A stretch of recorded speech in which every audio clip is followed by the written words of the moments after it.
So I can stay and you'll have to go. I was. No, I voted. Oh, you voted, okay. Of course. Yes, anyway. First of all, I want to thank you all for being here today. Look, together we've made great strides as Congress to address the needs of toxic exposed veterans in a comprehensive manner. That started with the Cost of War Act, a historic piece of legislation that would provide generations of toxic exposed veterans with the health care and the benefits that they need and that they have earned.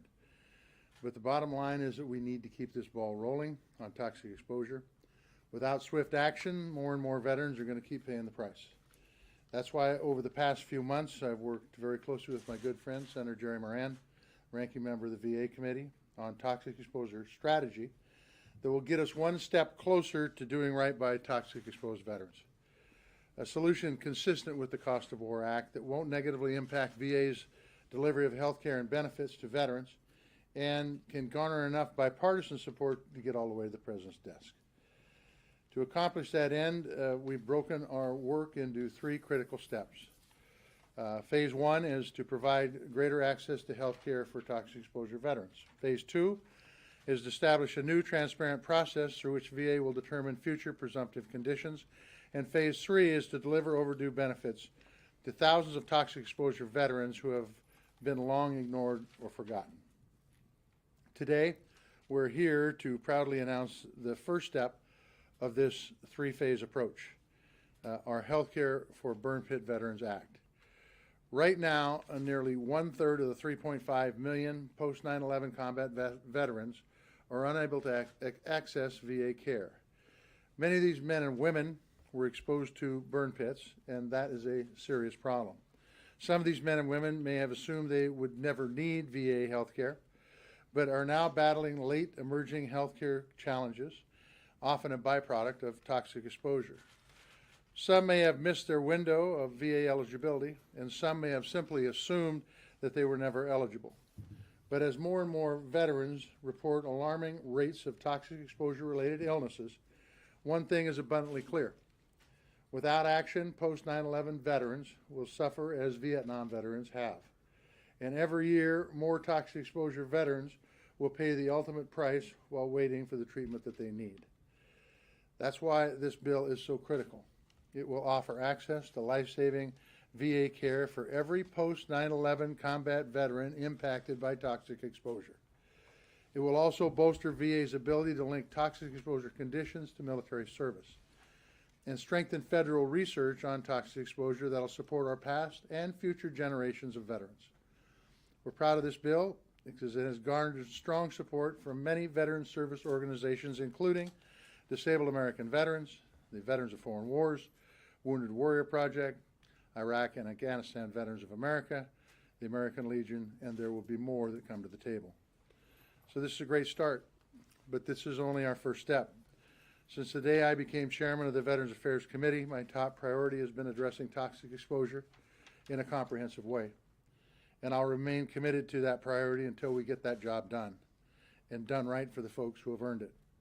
In the coming weeks, we will continue to roll out additional bipartisan announcements on the creation of a new presumptive process at the VA and the delivery of long overdue benefits to millions of toxic exposure veterans across this country.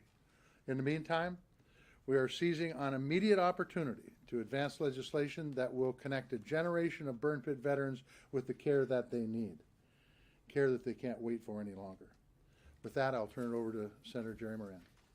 Mr. Chairman, thank you very much. Thank you for the opportunity to visit with all of you this morning. There are approximately 3.5 million post 9/11 combat veterans who have experienced some level of exposure to burn pits during their service. Many of these veterans could be living with undiagnosed illness linked to military toxic exposures, or they're already experiencing the illness due to that exposure. In my day as chairing the Veterans Committee, when Senator Tester was the ranking member, we worked together on a significant challenge that veterans were facing and continue to face, mental health issues and suicide prevention. When Senator Tester became the chairman, our focus continued to be on those issues, but now we've joined once again together to deal with the issue of toxic exposure for post 9/11 veterans. The legislation that Senator Tester just described that we're announcing today will be considered by the Senate Committee on Veterans Affairs tomorrow. Our expectation is that it would pass because every member, every Republican member, every Democrat member of the committee is a co-sponsor of this legislation. As the chairman said, this is the first step on a continuum of trying to make certain that those who experienced toxic exposure and as a result are suffering in their health and well-being receive medical benefits. We will continue to work with the Department of Veterans Affairs to make certain in the next phase, the next step, that presumptions for benefits are addressed. Already, the Department of Veterans Affairs has added 3 presumptions just in May. And so they have a pilot program that is testing the process by which presumptions come into existence. The VA does not have the authority to do what this legislation authorizes in regard to medical benefits. The VA does have the authority to add presumptions, and they are in the process of moving forward in that regard. And Senator Tester and I and the members of the committee, members of the United States Senate, will be paying significant attention to how that process develops. It may and probably will require legislation once the VA completes its test program.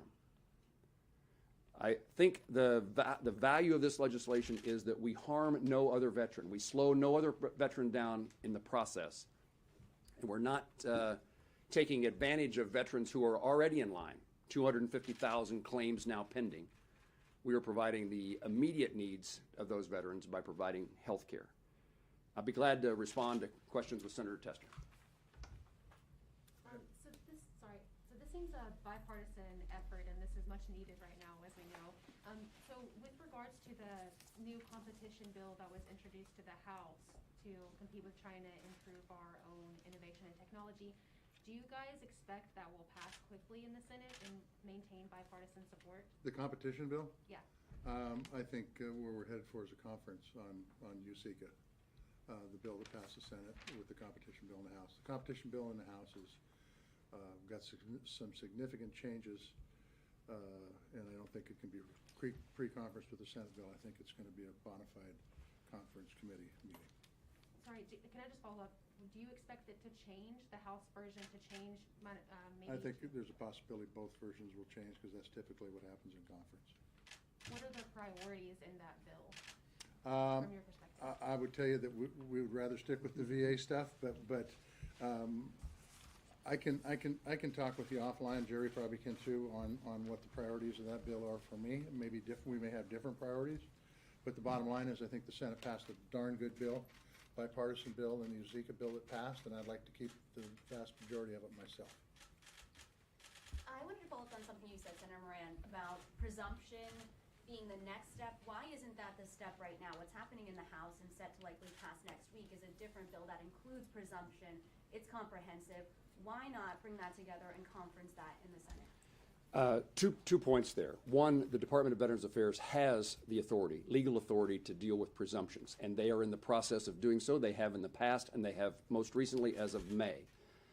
They have a pilot program to determine how best to utilize the authorities they have in regard to presumptions. But here's the issue that I think stands out to me and perhaps to many others is that presumptions with a 250,000 case backlog, the VA is hiring 2,000 new employees. And so getting the presumptions right before the VA, let me say it differently, getting presumptions in place that add significant numbers of new veterans to the list before we get the VA, before the VA gets its act together in regard to its capability of dealing with those presumption cases, disadvantages veterans who are already waiting in line for their benefit. And so we want to make sure we do this right in a way that the VA has the capability of caring for every veteran and not disadvantage any other veteran in the process of the VA doing so. So I don't know if that answered my question about what's happening with the House bill. Are you not going to conference that at all when it comes to the Senate or work together with them on what they pass next week? Well, I will tell you that I think we're going to have to work with the House because it's part of the deal. And what I anticipate happening is that they will take a look at what we're doing here as we take a look at what they're doing there. And hopefully they will understand that in order to get this bill done, like they want it done, and like I want it done, and like Senator Moran wants it done, we're gonna take this step by step. I think the end result we hope is very similar. How we get there and how it affects other veterans and how it cares for toxic exposure veterans post 9/11 is the issue here. And certainly, there's no question but we're going to work with the House. We have ongoing conversations with the chairman, ranking member, and members of the committee. That will continue. We're taking our first step in a step of 3, and I would guess that legislation will pass Congress. And it's the kind of legislation that would be able to be supported in a bipartisan way and signed by the president. Sure. Patricia with military.com. Couple questions. First one being the focus of the 1998 through post 9/11. Curious as to why that starts in 98. A lot of the legislation out there usually rolls all the way back to the Persian Gulf War to 1991 and the oil well fires. And then my follow-up question would be, is there going to be a similar measure to this very specific one in the House, so you don't have to debate the Cost of War Act and the PACT Act, the Honor Young PACT Act? As far as the date certain, my staff probably got a better idea on that than I do, but I think that's the post 9/11 era stuff, and so I don't need to go through what the bill does. You obviously know. As far as the House goes, look, we'll see what happens as we roll out. As Senator Moran's already stated, we're in contact with leadership over there, and our staffs are in contact with their staffs. They know what's going on. There are no surprises here on their side or ours. The goal here is to get this thing done by the end of this Congress. I mean, that's my goal. And I think that that's the same as everybody else that's at the table. The question becomes how you get it done. And I think this is the best way to get this through the Senate, and that's why we're proceeding this way. I made a commitment to Jerry Moran and other members of the committee on both sides of the aisle that we would take this to the floor when we have agreement. We have agreement on this phase. We're taking it to the floor. We're going to get it done. We're going to get it passed. Hopefully the House will follow our lead.